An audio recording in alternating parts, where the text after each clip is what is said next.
주님, 우리의 찬양을 주의 병에 담으소서. 찬송가 455장으로 하나님께 찬송 올려드리겠습니다.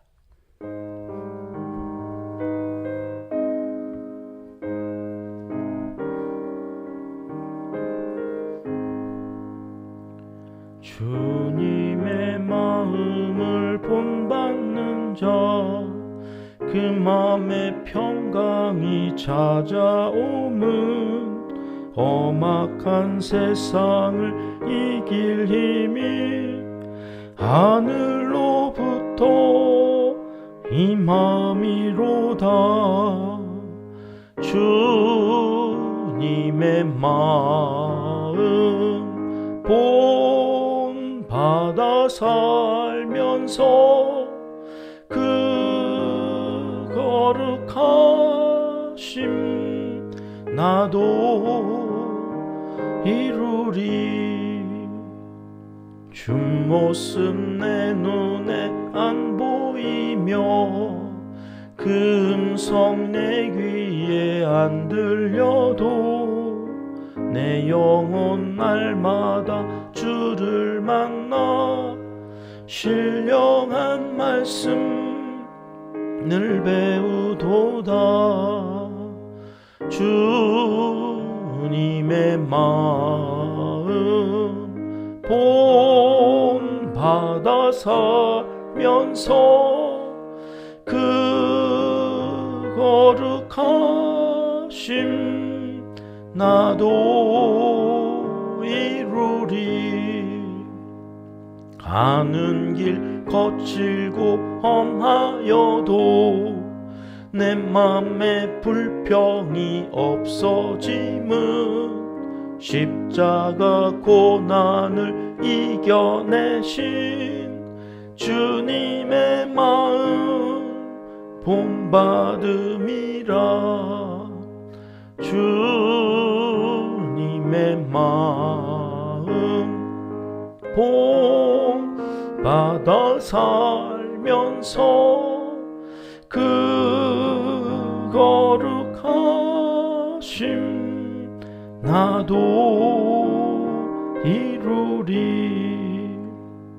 주 예수 세상에 다시 오실 그날엔 무성도 변화하여 주님의 빛나는 그 형상을 다 함께 보며 주 찬양하리. 주님의 마음 본받아 살면서 그 거룩하심 나도 이루리. 주님, 우리의 기도를 주의 병에 담으소서. 기도문으로 함께 기도하시겠습니다. 참 좋으신 우리 아버지 하나님, 국가 공휴일로 또 하루 쉼을 허락하여 주시고 새날 변함없이 주님께 영광 돌리며 찬송과 기도로 하루를 시작하게 하시니 감사합니다. 오늘도 허락하신 귀한 날, 아버지의 나라와 그 귀하신 이름을 영화롭게 하는 복된 날로 살아가기를 원합니다. 이 나라가 헛된 신화에 마음을 빼앗기지 않고 창조주 하나님을 온전히 믿고 섬기며 살아가는 복된 나라가 되게 하여 주시옵소서. 우리 은평교회는 다음 세대를 세워가는 양육 공동체로 든든히 세움을 받기 원합니다. 진화론을 의시한 거짓된 신화와 망년된 사상에 물들지 않도록 우리의 자녀손들에게 분별의 영을 허락하여 주시옵소서. 미혹의 영과 거짓된 문화로부터 오염되지 않도록 저들의 마음과 생각을 지켜 주시옵소서. 교회마다 성경적 가치관을 잘 전수할 수 있도록 시스템을 갖추어 체계적으로 교육하게 도와주시옵소서. 다음 세대 우리의 자녀손들이 교회를 중심으로 삶을 이어가도록 발걸음을 교회로 인도하여 주시옵소서. 교회마다 젊은이들과 어린 영혼들의 웃음소리로 가득 채워 주시옵소서. 기도 기둥에 붙여놓고 기도하는 다음 세대 은평의 자녀 손들을 기억하여 주시고 모든 이들에게 만남의 복과 형통한 은혜를 허락하여 주시옵소서. 우리 교회 시니어 세대 어르신들을 위해서도 기도합니다. 평생토록 기도의 자리를 지키며 쌓아올린 기도의 제목들을 기억하여 주시고 이제 하나하나 응답하여 주셔서 기도의 열매로 건강하고 풍성한 노년을 살아가게 도와주시옵소서. 이 나라와 민족 한국교회 지도자들을 위해 기도합니다. 하나님 앞에 겸손한 리더들이 되게 해 주시옵소서. 우선순위가 뒤바뀐 혼란스러운 세상을 다시 새롭게 변화시켜갈 기회를 저들에게 허락하여 주시옵소서. 우리 교회가 힘껏 돕는 선교사님들과 농촌과 개척교회 위에도 오늘 하루 좋은 일들로 가득하게 하여 도와주시옵소서. 어두운 터널을 벗어나 광명한 세상, 비전을 이루어가는 활력 넘치는 세상을 살아가게 도와 인도하여 주시옵소서. 은평에 허락하신 크신 은혜가 강물이 되어 온 성도들의 가정과 일터, 지역과 나라, 세계 열방으로 흐르고 또 흐르게 하여 주옵소서. 사업장과 일터, 생업에 하늘의 신령한 은혜와 땅의 기름진 복으로 채우사 비록 땅에 살지만 하늘에서 사는 것 같은 기쁨이 넘치게 하여 주시옵소서. 하나님을 사랑하는 자, 곧 그의 뜻대로 부르심을 입은 자들에게는 모든 것이 합력하여 선을 이루어 주실 줄 믿습니다. 하나님이여, 우리에게 은혜를 베풀어 주시옵소서. 예수님의 이름으로 기도합니다. 아멘. 오늘 사사기 마지막 장인데요. 21장 25절 한 절 말씀 같이 읽겠습니다. 그때에 이스라엘에 왕이 없으므로 사람이 각기 자기의 소견에 옳은 대로 행하였더라. 아멘.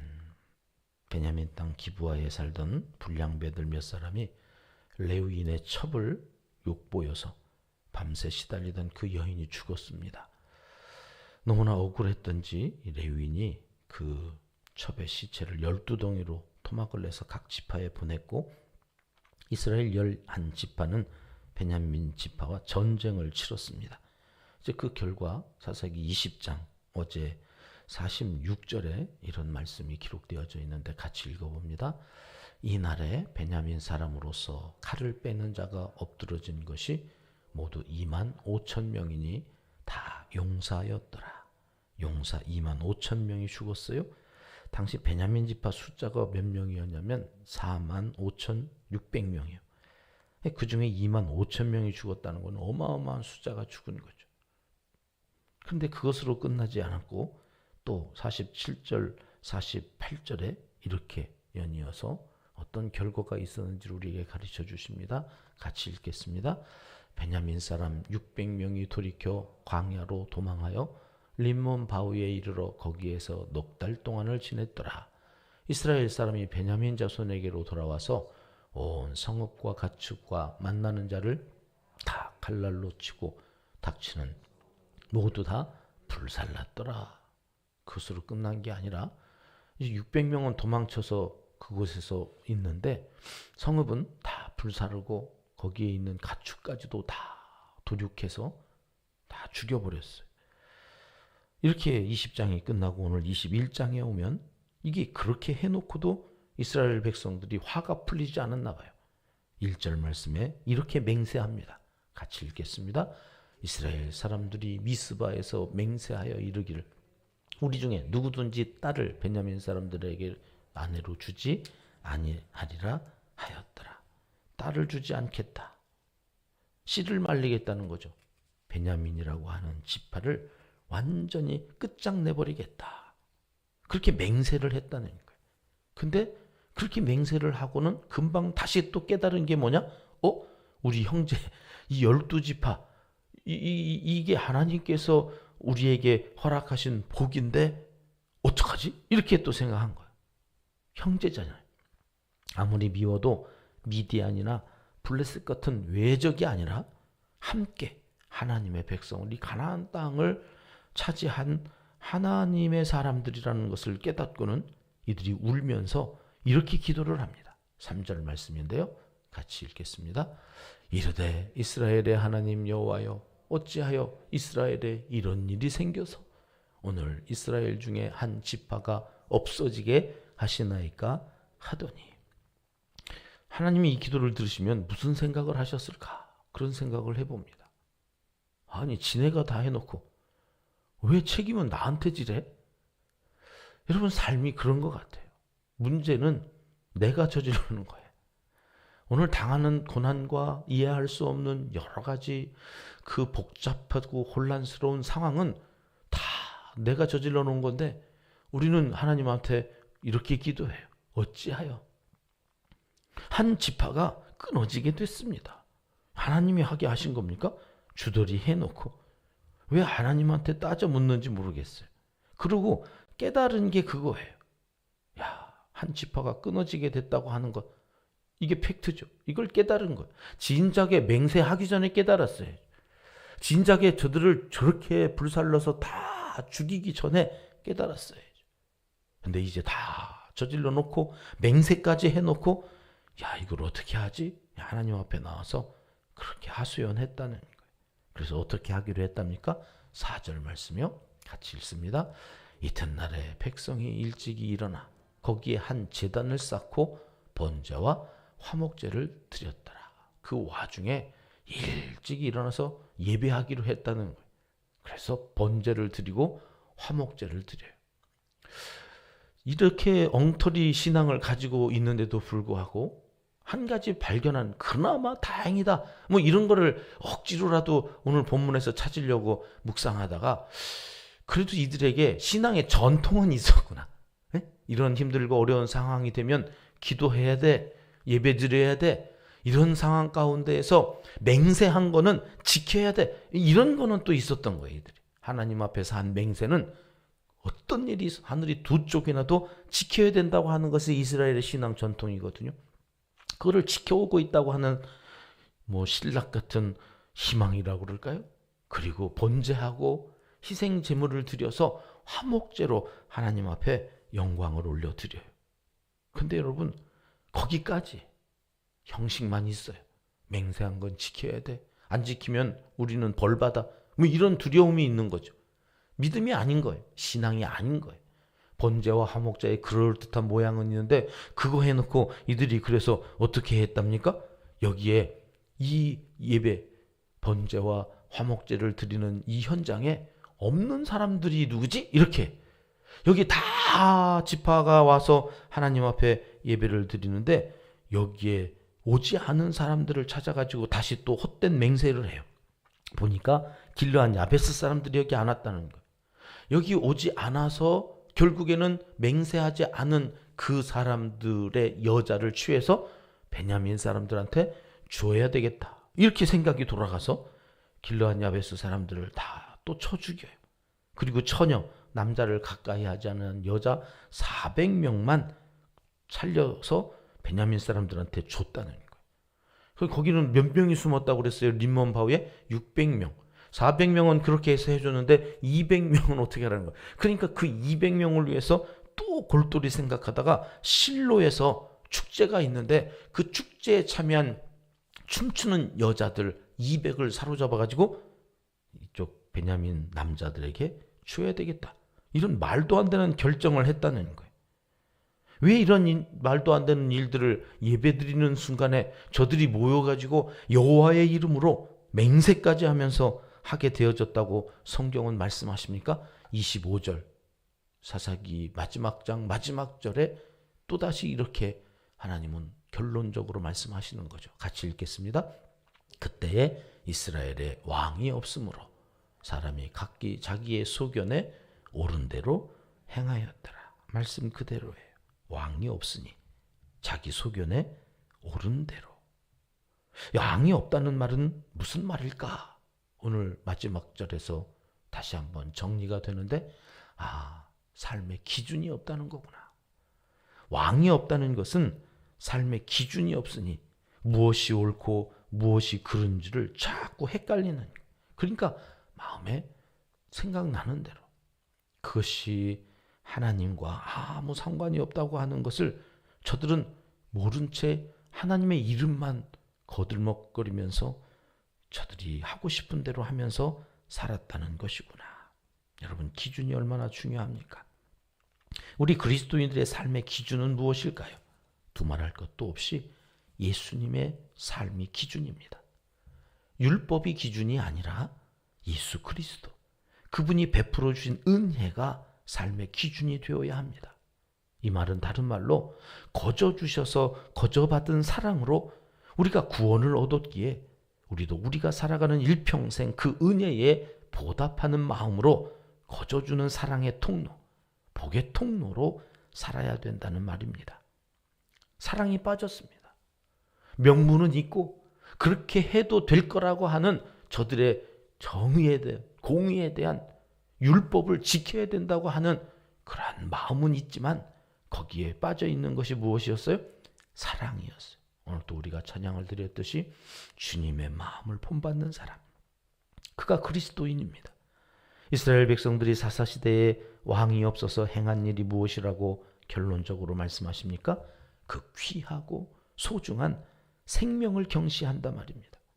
죽이고 분풀이하고 울면서 후회합니다마는 여전히 또다시 하나님의 이름으로 살인을 저지릅니다. 죽이고 빼앗고 앞의 문제를 덮기 위해서 또 다른 죽이는 그런 삶을 살면서도 저들이 무엇이 잘못되어져 있는지를 몰라요. 왜요? 기준을 잃어버렸으니까. 여러분, 오늘 또 교회 안에 율법으로 살아가려고 하는 사람들이 있어요. 끊임없이 옳고 그름을 따져요. 잘했네, 못했네.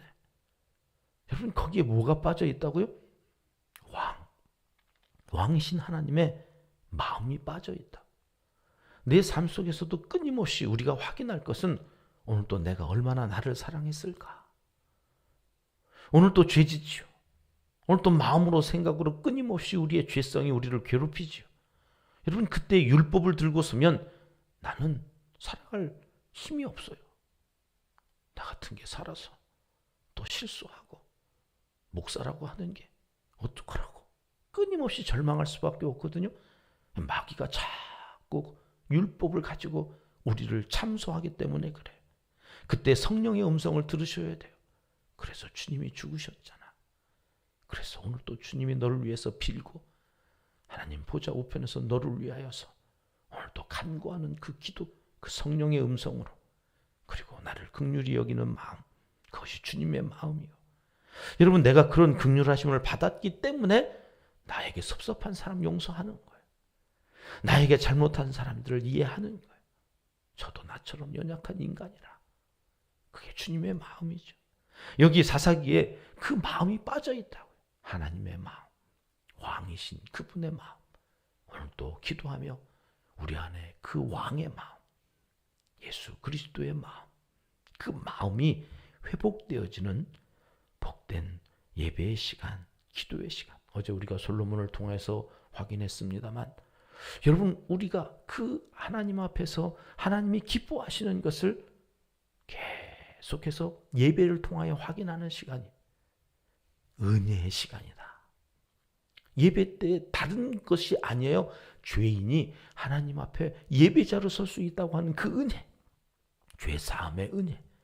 오늘 또 그 은혜가 예배하는 우리에게 있어져야 된다. 그 마음으로 봉헌 기도를 드리는, 오늘 또 우리 안에 성전이 새로워졌습니다. 내 안에 보이지 아니하는 성전이 새롭게 회복되어졌습니다. 우리 교회는 그렇게 봉헌하지 않, 성전을 봉헌할 기회가 우리에게는 없잖아요. 땅은 사고 건축 안 하기로 한 교회예요. 그러나 여러분, 그 마음속에 세워져 가는, 그리고 선교하고 그 돈으로 구제하고 그때 세워져 가는 교회, 보이지 않지만 하나님 앞에 더 큰 감격과 감동으로 봉헌할 수 있는 하나님의 사람들로 세워져 가야 된다. 그게 은평교회다. 여러분, 그 은평교회에서 오늘 또 새벽을 열어갑니다. 여기서 드리는 우리의 하나님께 올려드리는 그 예배에서 확실하게 세워져야 될 성전은 뭐냐?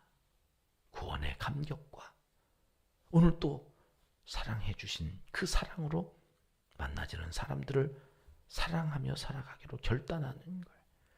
그래서 사랑이 흘러갑니다. 은혜가 흘러갑니다. 그래야 사사기가 끝나요. 그래야 그 은혜 아래에서 새로운 역사가 펼쳐지는데 그 책이 내일부터 살펴볼 룻기에 사사기 안에 사막의 오아시스 같은 장이 있었어요. 드보라의 찬양이었죠. 여러분 이 사사기 시대에 다시 한번 그 사막의 오아시스 같은 역사를 하나님이 어떻게 펼쳐주셨는지를 말씀해 주는 책이 룻기에 내일부터 이제 우리가 룻기를 살펴보면서 그렇구나 하나님의 마음 왕이 기준이 된다고 하는 것이 어떠한 삶이구나 하는 것들을 룻기를 통해서 확인하고 그 안에서 다시 한번 하나님 앞에 영광 돌리는 은평교회가 되기를 하나님은 간절히 원하시고 계십니다. 기도하겠습니다. 하나님 아버지 사사기를 통해 주시는 하나님의 마음을 읽습니다. 생명을 경시하는 죄악된 세상에서 분명한 기준을 갖고 맞네, 틀리네, 잘했네, 못했네 싸우기보다 서로 사랑하며 수용해주며 회개하고 돌아올 기회를 주는 예수님의 마음으로 남은 생을 살아가게 도와주시옵소서. 오늘은 삼남성교회에서 친교 모임을 갖습니다. 오가는 모든 과정과 길을 지켜주시고 사랑의 교제가 풍성하게 이루어져 교회 안에 이들을 통하여서 사랑이 풍성해지는 역사가 오늘 하루 동안 있도록 복내려 주시옵소서. 예수님 이름으로 기도드리옵나이다. 아멘. 주님 가르쳐 주신 기도입니다. 하늘에 계신 우리 아버지, 아버지의 이름을 거룩하게 하시며 아버지의 나라가 오게 하시며 아버지의 뜻이 하늘에서와 같이 땅에서도 이루어지게 하소서. 오늘 우리에게 일용할 양식을 주시고 우리가 우리에게 잘못한 사람을 용서하여 준 것 같이 우리 죄를 용서하여 주시고 우리를 시험에 빠지지 않게 하시고 악에서 구하소서. 나라와 권능과 영광이 영원히 아버지의 것입니다. 아멘. 자유롭게 기도하시겠습니다.